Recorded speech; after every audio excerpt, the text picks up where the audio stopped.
What if I told you there's one simple and easy way to consistently rank up in Street Fighter 6? What if I told you that this one trick can carry you from rookie all the way to the top of Masters? And what if I told you that anyone can do this right now without having to sit in training room for hours? While not the quickest method, this little trick will probably be the most efficient use of your time outside of just playing the game. This trick that I'm hyping up really is that simple. There are 3 pillars within the fighting game genres that reward you greatly whenever you improve your proficiency in them. The first pillar is execution, and it goes without saying. Getting the inputs you want when you want them is super important. The less you mess up your inputs, the less games you'll drop, and the more likely you'll be able to respond to certain things. The second is reaction, again, goes with the first. Fighting games are time-based, and the better your reactions, the more reward you'll gain. Both of these pillars are different from player to player. Some may need more time and exposure, while others are just built different and are godlike as soon as they touch any fighting games. The third pillar, however, can help the first two without excessive need for practice, and that pillar is decision making. This pillar is especially important going from Diamond to Masters. It is usually the hardest part to learn because good decision making requires fighting very strong opponents who also have good decision making. Better decision making means you'll be able to make the correct choices to exploit your opponent's weakness while being able to cover your own. Decision making is also how you order your mental stack. What are you going to be focusing on in this match? Is your opponent jumping a lot? Do they like to use a certain button, or do they play defensively or offensively? By asking these questions in your decision-making process, you are helping your reaction because now you are semi-predictive. You can try to see and find the opponent's patterns. In the same vein, your decision-making can help you route better combos depending on how much drive meter you have or how much Oki you'll get. Moreover, how hard is the combo to execute, and can you really risk dropping the combo right now? If you feel it is too risky to style on somebody or use all of your drive meter, maybe you'll make a better decision to go with the safe and steady combo. Playing the game a lot can help your decision making, but without time to reflect on things you've learned, I think playing too much can hurt your decision making actually. It can be very easy for us to develop habits and stick to them, especially if we cannot see the habits ourselves. Just like any well-paced movie or book, the slow parts help us to reflect upon the events that just happened. Very much is true for fighting games as well. By giving ourselves time to reflect, we can analyze our approach and how to improve. So this is my tip to all of you if you want to get to Masters or just make meaningful progress without spending hundreds of hours bashing your head against the wall.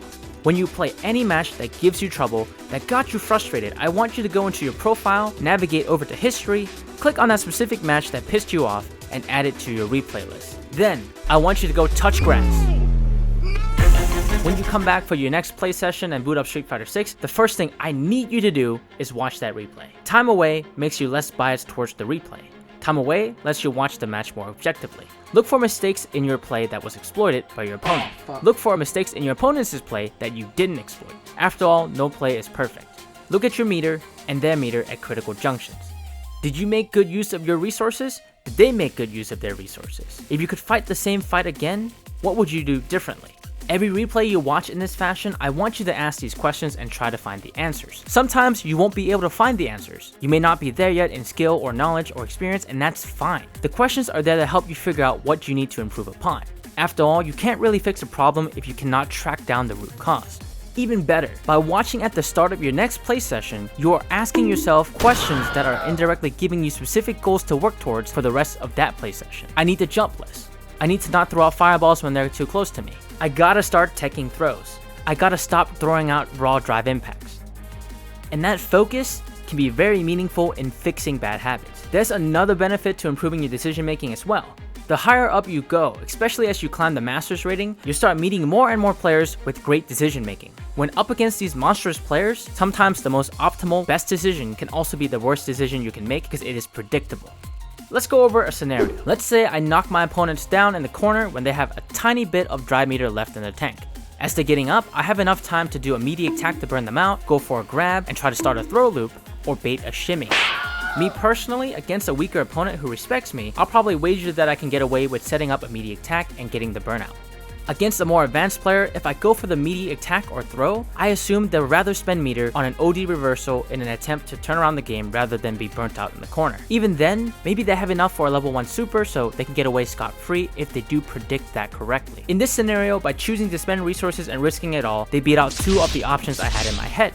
Shimmying then is by far the safest option. At worst, you have corner control, and at best, you get a whiff punish and burn them out anyway. This is where it gets real tricky though against a very strong opponent with good decision making. If they can read these things like I just did, perhaps they'll just do a wake up crouching medium kick to catch me walking backwards for the shimmy. So let me present to you with option number D, the suboptimal best decision. Give them the opportunity to get up. Be far enough to threaten a burnout with your heavy attack while being safe from jabs or crouch medium kicks. Depending on the amount of space you give, you could even make it enticing for them to jump forward in an attempt to escape the corner and a stun situation, which gives us a nice anti-air combo. If they don't choose quick, we're gonna throw out a heavy button to burn them out. So now they have to choose. Do they jump or try to react to any drastic movements with an OD reversal or super?